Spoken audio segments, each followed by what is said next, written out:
আসসালামু আলাইকুম। আশা করি সকলেই ভালো আছেন। গত ভিডিওতে আমি কথা বলেছিলাম ফোনেক্সের গুরুত্ব নিয়ে। আজকে কথা বলব ফোনেক্সের ব্যতিক্রম কিছু নিয়ম নিয়ে। আমি আমার অবজারভেশন থেকে যেটা উপলব্ধি করেছি সেটাই আপনাদের সাথে শেয়ার করার আশা করি আপনারা শুনবেন এবং বুঝবেন। তো আমরা সকলেই জানি যে ফোনেক্স অনেক গুরুত্বপূর্ণ। আর এখন যেভাবে আমাদের সামনে ভিডিওগুলো উপস্থাপন করা হয় আমরা ফোনেক্সকে একদম জাদুর কাঠি মনে করে নিয়েছি বা ধরে নিয়েছি। তো এই জাদুর কাঠি কিভাবে আমাদের কালা জাদু করে অনেক সময় সেটাই একটু শেয়ার করব। আমরা সবাই জানি যে ইংরেজিতে ২৬ টি লেটার আছে। তো এই ২৬ টি লেটারের মধ্যে ৫ টি ভাওয়েল লেটারস, ২ টি সেমি ভাওয়েল লেটারস এবং ১৯ টি কনসোন্যান্ট লেটারস যার ৪৪ টি সাউন্ড দেয় এই ২৬ টি লেটার। এখন এই ২৬ টি লেটারের ৪৪ টি সাউন্ডের মধ্যে ৫ টি লেটারই ২০ টি সাউন্ড দেয়। আ ভাওয়েল যে ৫ টি লেটার আছে সে ভাওয়েল ৫ টি লেটার কিন্তু ২০ টি সাউন্ড দেয়। এটা আমাদেরকে মনে রাখতে হবে। এখন আমাদের সামনে যখন চটকদার ভিডিও বা বিজ্ঞাপন আসে তখন কিন্তু আপনাকে কেউ এই রুলস এর কথা বলে না। হ্যাঁ, আমাদের সামনে যখন ভিডিও আসে বা এটা আসে তখন কিন্তু আমাদের সামনে এই রুলস এর কথা বলে না। তারা আমাদেরকে যেগুলো দেখায় সেগুলো খুবই কমন কয়েকটি ওয়ার্ড। যেমন ধরেন সি কে আমরা ছি উচ্চারণ না করে ক উচ্চারণ করব। যেমন cat। আবার পি কে পি উচ্চারণ না করে ফি উচ্চারণ করে বলব ফেন। কিউ কে কিউ উচ্চারণ করে কিউ কে কিউ উচ্চারণ করে কুইন। এই যে খুবই কমন। আবার টি কে টি বলে টাইম বললেই আমরা একদম হয়ে যাবে। যখন আমাদের সামনে এগুলো আসে তখন আমাদের মধ্যে একটা হীনমন্যতা কাজ করে। যে আসলেই তো আমি জানি না বা পারি না, তাহলে আমি কি বলবো? তখন আমরা ফোনিক্স নিয়ে পড়ে যাই এবং শুধু নিজেরাই নয়, তখন আমরা যেহেতু আমাদের বয়স হয়ে গেছে তাই আমরা আমাদের বাচ্চার উপরে এই সমস্ত কিছু এপ্লাই করার চেষ্টা করি। আমরা ভাবি যেখানে ফোনিক্স শেখানো হয় না সেখানে আর কিছুই হয় না। কারণ ফোনিক্স ছাড়া কিছুই হয় না। তো ফোনিক্সটা কিভাবে কাজ করে দেখেন। ফোনিক্স অবশ্যই গুরুত্বপূর্ণ। আমি ১০০ বার বলব যে ফোনিক্স জানা খুবই জরুরি। বাট ফোনিক্স দিয়েই যে আপনি বিশ্ব জয় করে ফেলবেন ইংরেজিতে এটা জানা মানা ভুল। যেমন জানি যে ফোনিক্সের জি উচ্চারণ হয় গ।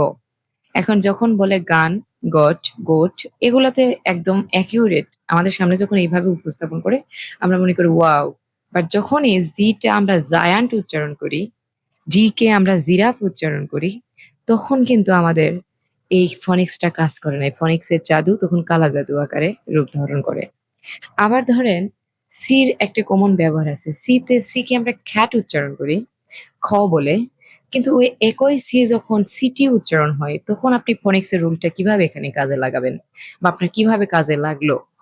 এই প্রশ্ন তো আসা উচিত। আবার সিএইচ তে হয় চ। আমরা যখন চেয়ার বলি ইটস ওকে। বাট আমরা যখন কেমিস্ট্রি উচ্চারণ করি তখন এটা ক হয়ে যায় বা খ হয়ে যায়।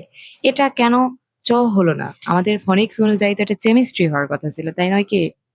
যখন আমরা শেপ উচ্চারণ করি CHEF শেপ তখন সিটা হয়ে যায় স। আবার সিটি উচ্চারণের সময় দন্ত স।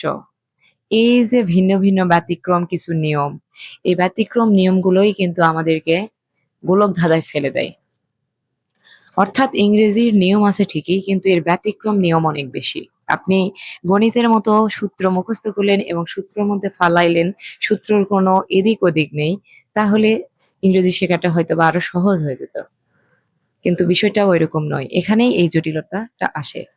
এইজন্য আমি বলব যে আমরা এই গোলক ধাঁধা বা চোখ ধাঁধানো ভিডিও বা আমরা এই YouTube এ যখন আমরা সার্চ করি ২-১ জায়গায় ভিডিও দেখার পরে আমাদের চোখের সামনে যখন এগুলো আসে যে ওরে বাবা! এটা ছাড়া তো এটা হবে না, ওটা ছাড়া ওটা হবে না। তখন আমরা এই ভিডিও, সেই ভিডিও, এই কোর্স, সেই কোর্স করে দিন শেষে যখন আমরা এই নিয়মের মধ্যে পড়ি, যখন আমাদেরকে দেখানো হয় এক, শিখাতে গিয়ে বলা হয় আরেক, তখন আমরা কিন্তু অধৈর্য হয়ে হতাশ হয়ে ওখান থেকে ফিরে আসি। তাই আমি বলব ফনিক্সের নিয়ম অবশ্যই আমরা জানবো।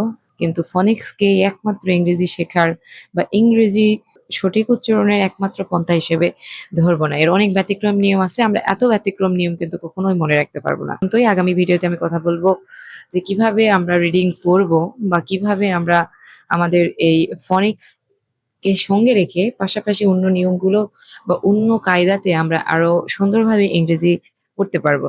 ধন্যবাদ। আশা করি সকলেই ভালো থাকবেন, সুস্থ থাকবেন।